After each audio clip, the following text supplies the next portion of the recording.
அன்னை மரியாவுடைய வாழ்வையே நானும் என் வாழ்வாக்க எனது விருதுவாக்கி இதோ ஆண்டவருடைய அடிமை என்ற விருதுவாக்கோடு என்னுடைய பணியை நான் செய்து கொண்டிருக்கின்றேன். அன்னையை பற்றி என்னுடைய வாழ்விலே நான் நினைக்கும் போதெல்லாம் எனக்கு எப்போதும் உறுதுணையாக இருப்பது இது ஜெபமாலை மட்டும்தான்.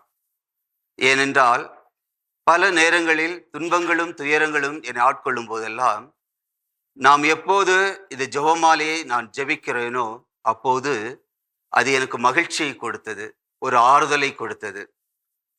என்னுடைய இந்த பணி வாழ்வு மிகவும் சிறப்பாக அமைய காரணம் நான் எப்போதும் ஜெபிக்கின்ற இந்த ஜெபமாலை மட்டும்தான்.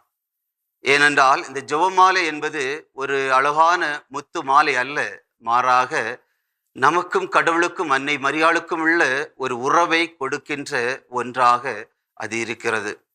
ஆகவேதான் ஒவ்வொரு நாளும் அன்னையை தியானித்து இந்த ஜெபமாலை மூலமாக நாம் இறைவனை தியானிக்கிறோம். அவ்வாறு நான் செய்கின்ற போதெல்லாம் என்னுடைய வாழ்விலே மகிழ்ச்சிகள் பெருக்கெடுத்து ஓடுகிறது. குறிப்பாக நான் 3 ஆண்டுகள் ஆப்பிரிக்காவில் உள்ள தெற்கு சூடான் என்கிற நாட்டிலே மறைபரப்பு பணியாளராக அனுப்பப்பட்டேன்.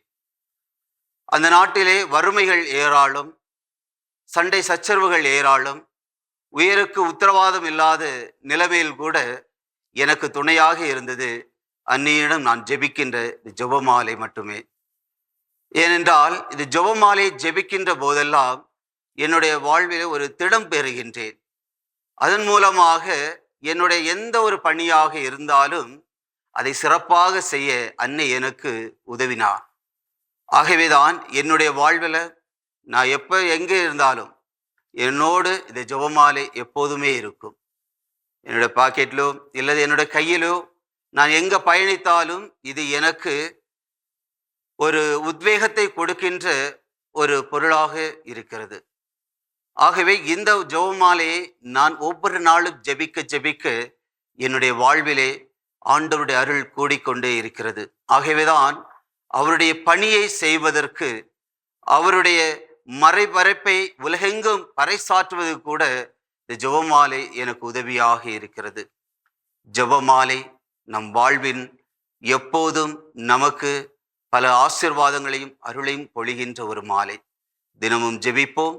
இறைவன் ஆசீரும் அன்னை மரியின் ஆசீரும் என்றும் நம்மோடு இருக்கும். ஆமென்.